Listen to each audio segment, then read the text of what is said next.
Welcome to English academy. I am Ruchika और आज का सेशन है क्लास 10th के लिए और हम बहुत important chapter a letter to God का रिवीजन यहाँ पर करने वाले हैं।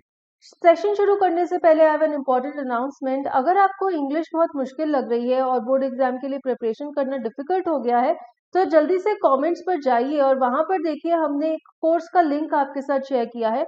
स्पेशलाइज्ड कोर्सेज हैं क्लास 10th की ग्रामर और लिटरेचर सेक्शंस के लिए, जिससे कि आप अपने मार्क्स को इम्प्रूव कर सकते हैं। सो जल्दी से कोर्सेज को सब्सक्राइब कीजिए। सो अब चलते हैं और a letter to God chapter को रिवाइज करते हैं। इसमें हमारा जो मोस्ट इंपॉर्टेंट कैरेक्टर है वो है लेंचो और पोस्टमास्टर। तो इस चैप्टर में हमें तीन चीजों के बारे में पता चलता है। लेंचोस स्टेडफास्ट कॉन्फिडेंस इन गॉड, ये तो हमने देखा ही, बेचारे को अंधविश्वास है भगवान में। Secondly demonstrates Lencho the farmers complete innocence, वो इतना इनोसेंट है कि वो सोच लेता है कि भगवान पैसे भेजेंगे उसकी मदद करने के लिए। Thirdly, the lesson illustrates that even charity might go unnoticed at times.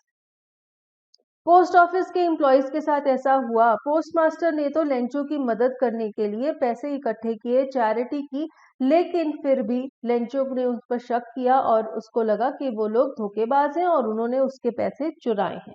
सो ये तीन इंपॉर्टेंट चीजें हैं जो कि हमें इस चैप्टर से पता चलती हैं। तो अब हम एक बार फटाफट से इसको चैप्टर को रिवाइज करते हैं और इसके मेन पॉइंट्स देख लेते हैं।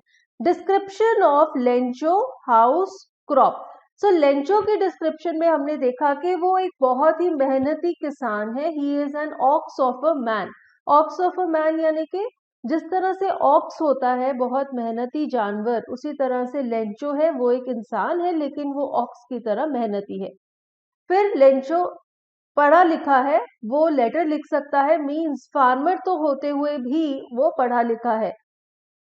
लेंचो को अपने खेतों के बारे में बहुत कुछ पता है, इसलिए वो अपनी फसल को देखकर कहता है कि अगर हल्की सी बारिश हो जाए तो मेरी फसल बहुत अच्छी हो जाएगी।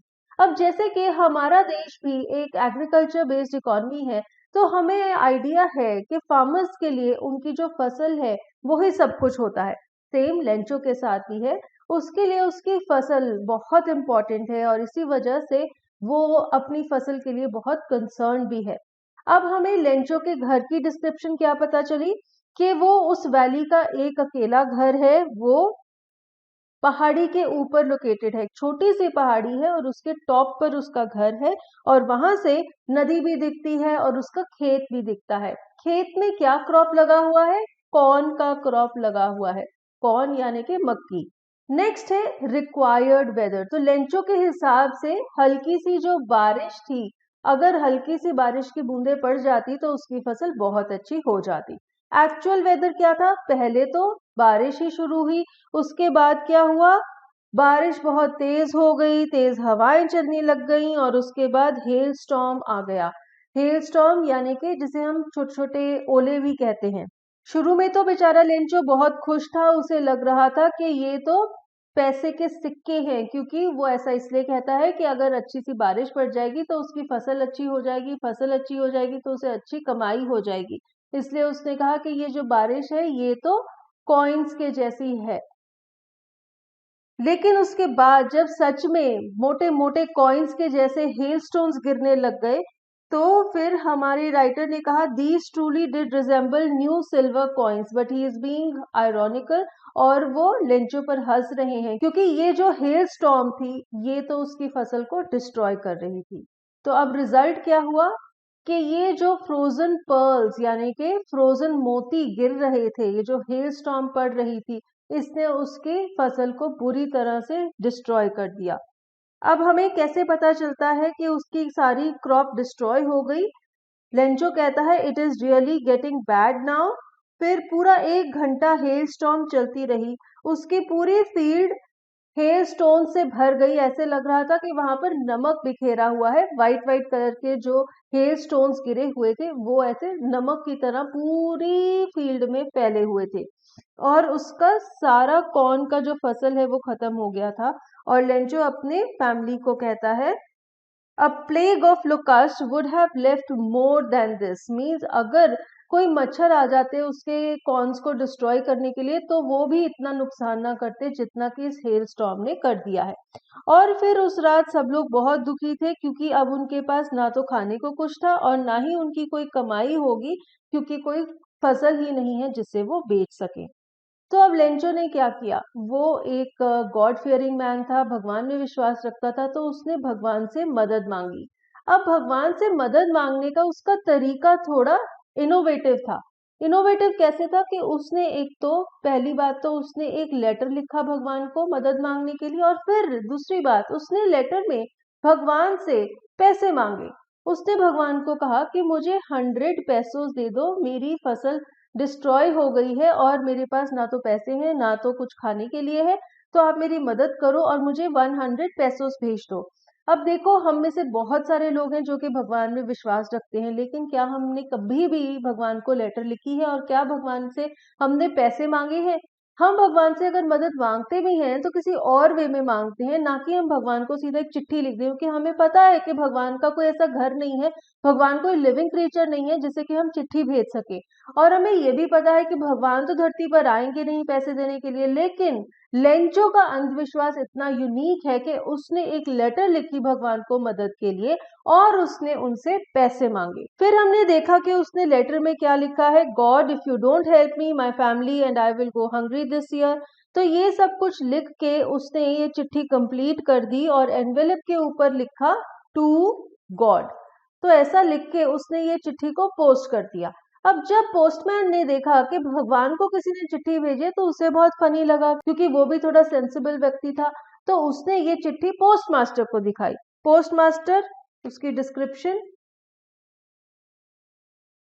पोस्ट मास्टर की डिस्क्रिप्शन हमें पता लगती है, he is a fat and a friendly man. तो उसने पहले तो जब देखा कि किसी ने भगवान को चिट्ठी लिखी है तो वो हंस पड़ा, लेकिन इंस्टेंटली वो सीरियस हो गया और वो सीरियस होकर इस लेटर को खोल लेता है, क्योंकि उसे पता है कि लेटर भेजी तो कहीं जाएगी नहीं। तो वो कहता है कि चलो देखते हैं किसी ने भगवान को जो चिट्ठी भेजी है उसमें क्या लिखा है। तो चिट्ठी खोलने के बाद उसे ये पता चला कि अगर मैं इस चिट्ठी का जवाब देना भी चाहता हूँ तो मुझे पेन और पेपर के अलावा कुछ और भी चाहिए। वो क्या है? वो है मनी, क्योंकि जिसने चिट्ठी भेजी है उसने तो भगवान से पैसे मांगे हैं। तो बेचारा पोस्ट मास्टर पैसे इकट्ठे करने लग जाता है, क्योंकि वो चिट्ठी भेजने वाले का भगवान पर से विश्वास खत्म नहीं करना चाहता। तो वो पैसे जब इकट्ठे करता है और अपनी सैलरी से भी देता है, तो वो टोटल 70 पैसों ही कलेक्ट कर पाता है। तो फिर भी वो सोचता है कि चलो मैंने कुछ तो पैसे इकट्ठे कर लिए, तो वो ये पैसे एक एनवेलप में डालता है, लेंचो का एड्रेस लिखता है और फिर वो ये चिट्ठी लेंचो के लिए रख देता है और नीचे लिख देता है गॉड, मीन्स लेंचो को ऐसा लगे कि भगवान ने उसकी चिट्ठी का जवाब दिया है। अगले संडे जब अपनी लेटर लेने के लिए लेंचो पोस्ट ऑफिस आता है, तो एनवेलप देख के वो बिल्कुल भी हैरान नहीं होता, उसे बहुत नॉर्मल सा फील होता है। और जब वो एनवेलप खोलता है और वो पैसे गिनता है, तो उसे गुस्सा आ जाता है, क्योंकि पैसे कम हैं। उसने 100 पैसों मांगे थे, लेकिन एनवेलप में सिर्फ 70 पैसों हैं। तो इससे भी हमें पता चलता है कि वो कितना इम्प्रैक्टिकल है, और उसे लगता है God could not have made a mistake, nor could he have denied Lencho what he had requested। तो उसे ऐसा लगता है कि भगवान ने तो 100 पैसों ही भेजे थे, ये किसी ने मेरे साथ चालाकी की है। तो गुस्से से भरा हुआ लेंचो फटाफट से खिड़की पर जाता है, पेन और पेपर मांगता है और उसकी आईब्रोज रिंकल हो जाती हैं। मीन्स गुस्से से जब वो लेटर लिख रहा है तो उसके से आईब्रोज भी इकट्ठी हो जाती है, उसकी बाहें इकट्ठी हो जाती हैं जब वो इतना दिमाग चलाता है कि उसने लेटर में क्या लिखना है। तो फटाफट से एक लेटर लिखता है, जोर से मुक्का मार के उसकी गम को चिपकाता है। तो इससे भी पता लग रहा है ना कि उसकी तबीयत में बहुत गुस्सा आया हुआ है, और वो एक और लेटर पोस्ट करता है भगवान को। अब पोस्टमास्टर बहुत इंक्विजिटिव होता है जानने के लिए कि लेंचो ने इस चिट्ठी में क्या लिखा है। तो उसकी सेकेंड लेटर को पोस्टमास्टर खोल के पढ़ लेते हैं, और उस सेकेंड लेटर में इतना इंटरेस्टिंग वो लिखता है, God, of the money that I asked for, only 70 pesos reached me. Send me the rest since I need it very much, but don't send it to me through the mail because the post office employees are a bunch of crooks. Lencho तो वो क्या करता है, वो अपने मददगारों पर इल्जाम लगाता है और उन्हें क्रुक्स बोल देता है। लेंचो इतना ज्यादा इम्प्रैक्टिकल और इतना ज्यादा अंधविश्वास रखता है, उसे लगता है कि भगवान ने ही उसे पैसे भेजे हैं सच में। और वो भगवान को कहता है कि मेरे पास तो सिर्फ 70 पैसों ही बचे हैं, इसलिए अगली बार जब आप बैलेंस के पैसे भेजोगे ना तो पोस्ट ऑफिस के थ्रू मत भेजना, क्योंकि पोस्ट ऑफिस के एम्प्लॉयज तो चीट्स हैं। और वो उन पर इल्जाम लगा रहा है कि उन्होंने उसके एनवेलप में से 30 पैसे निकाल लिए। सो ये तो थी एक बहुत ही quick revision a letter to God की। अब हम देखते हैं इस चैप्टर पर based important questions. Explain how the description of the devastation caused by the hailstorm reflects the sadness within Lencho in a letter to God. Refer to the given lines from the text. तो यहाँ पर chapter से दी गई कुछ lines है। Not a leaf remained on the trees. The corn was totally destroyed. The flowers were gone from the plants. Lencho's soul was filled with sadness. तो हमें क्या बताना है? हमें बताना है कि जब लेंचो ने देखा कि उसकी क्रॉप, उसकी फसल डिस्ट्रॉय हो गई है, तो उसके दुख को चैप्टर में कैसे बताया गया है। तो इसमें हम कहेंगे कि उसने जब देखा कि बारिश की जो ये हेल स्टॉर्म है वो चलती ही जा रही है, तो उसने कहा that it was getting bad now, and उसने कहा कि अब इसको रुक जाना चाहिए। फिर Lencho soul filled with sadness, तो उसकी आत्मा भी इतनी ज्यादा दुखी हो गई थी जब उसने देखा कि उसकी पूरी फसल डिस्ट्रॉय हो गई है। और उसने अपनी फैमिली को कहा, A plague of locusts would have left more than this. The hail has left nothing. This year we will have no corn. He was sad, and the entire family was sad because now they had no money, no corn, and so the only help that they had was help from God.